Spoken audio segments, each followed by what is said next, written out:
my new video guys and my YouTube channel guys. Today friend we are going to talk about guys how can we off eyes protection mode setting in our Poco phone guys. So friends you want to off guys your eyes protection mode setting in your Poco phone. So friend how can you off today I will show you in this video guys.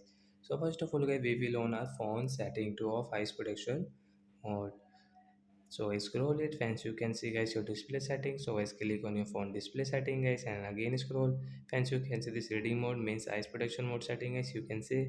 So as you can see reading mode setting and right side this icon guys tap here to off your eyes protection mode. Then guys your eyes protection mode will off and guys your skin color will normal.